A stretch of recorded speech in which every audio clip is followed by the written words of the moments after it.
আপনার স্ত্রী নামাজ পড়ে না, আপনি কোনো ব্যাড হইতে না মিয়া, দূর মিয়া, আপনি কোনো ব্যাড হইতে না মিয়া, অপদার্থ ব্যাড হইবে না। যার বেটা তুমি স্বামী, তোমার বেডি নামাজ পড়ে না, তুমি এই বেডিরে বছরের পর বছর খাবাও, এই বেডিরে দুনিয়ার সমস্ত সারা বাজার বেডি ঘুরে, আর তুমি ব্যাটকাইয়া থাও। বেউকুফ বেটা, অপদার্থ বেটা তুমি, বেটা অক্ষম বেটা তুমি, কাপুরুষ বেটা তুমি, বেটা ইমানদার এতটা দুর্বল হবে কেন? মোমের এত দুর্বল হবে কেন মিয়া? 20 বছর 30 বছর ধরে আমি বেটি তোর লগে সংসার করি, আর তুই নামাজ পড়তি না।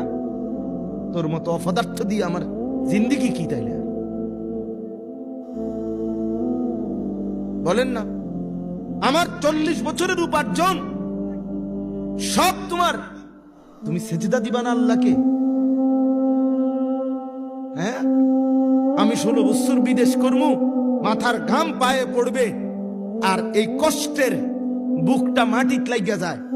বিদেশে যারা টাকা রোজগার করে কলজাটা জাগাত থাকে না।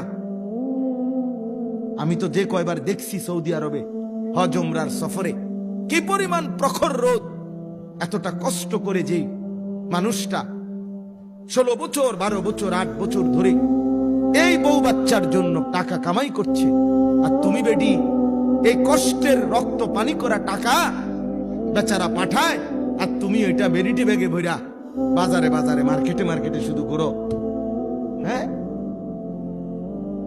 এমন অপদার্থ বউয়ের দরকার কি বেটা? এ তো ব্যর্থ জিন্দিগি।